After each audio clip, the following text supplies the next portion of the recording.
A video posted by some Chinese tourists last week on Chinese social media caused anger among the Uyghur diaspora. The video revealed the reality that not only the Chinese government and the Chinese settlers are the main oppressors in the region, but the Chinese tourists as well are also taking their share to abuse Uyghurs to entertain themselves. Young Chinese tourists in the video stops a poor elderly Uyghur woman who was apparently rushing to her farm field with her donkey cart and jumps on her donkey to get entertainment. The woman couldn't refuse. Umar Bekali, the camp survivor who escaped from the Chinese concentration camp, said, "There may be a few Chinese people who have good hearts and try to help Uyghurs, but they are afraid of their government and they can't make voices. But the majority of Chinese settlers and the Chinese people outside of East Turkestan support their government and take advantage of Uyghurs, Kazakhs, and other Turkic people in the region. They think they can do whatever they want, including bullying, aggression, and terror against the people of East Turkestan because they are supported by their government." This video is nothing compared to Chinese tourists and the settlers who invade Uyghur homes and spy on every aspect of their personal lives. Another video posted this week on Chinese TikTok shows dozens of Uyghur children escorted by armed Chinese police. As you can see in the video, these children are carrying their blankets. Chinese forces probably removed them from their homes for concentration camps, detention camps, or child labor camps.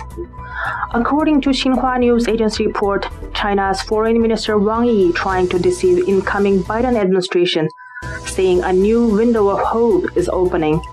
He urged the Biden administration to adopt a sensible approach and restart engagement with China to get bilateral ties back on track despite the unsolvable ideological friction between Chinese characteristic communism and the liberalism between two countries.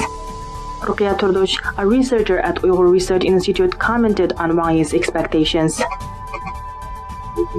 World has seen clearly already how China victimized Uyghurs and other Turkic Muslims for their new Silk Road project by implementing a genocidal policy against them. The world know that they did this for their strategic ambition of global hegemony. Now China is expecting engagement to hide its strategic ambition to fool the world. I can't believe it. How could this world ensure human security and world peace when they feel free to have engagement with the country that committed crime against humanity and a genocide? How could we save democracy if the governments in this world still do not want to take any action, even if they know very well that China will never give up their dream of establishing Chinese characteristics, ideological superiority? On January 4th, Chinese foreign minister visited 5 African countries.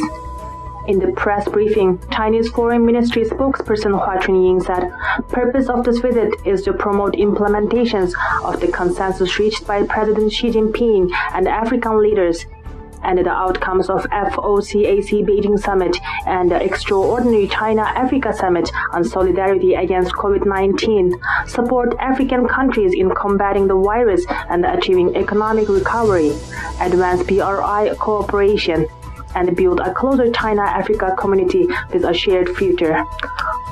Uyghur observers urge African people not to be deceived by China's sweet diplomacy. Researcher at Uyghur Research Institute Mevlan Tanrıkut said, "It is like an iron fist in velvet glove. It feels very soft in the beginning, but in the long term, you will lose your sovereignty completely, as what we have seen in East Turkestan, Tibet, and some Central Asian countries." Atabang Gales, a PhD candidate at University Pretoria in South Africa, also expressed his worries about Chinese strategy behind Wang Yi's visit. But one thing we must know is the 5 countries that the Chinese foreign minister is visiting these times are strategic.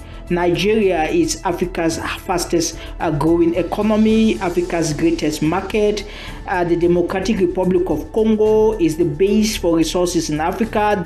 The Botswana is known for its diamond resources. Tanzania, Seychelles, these are strategic countries in Africa.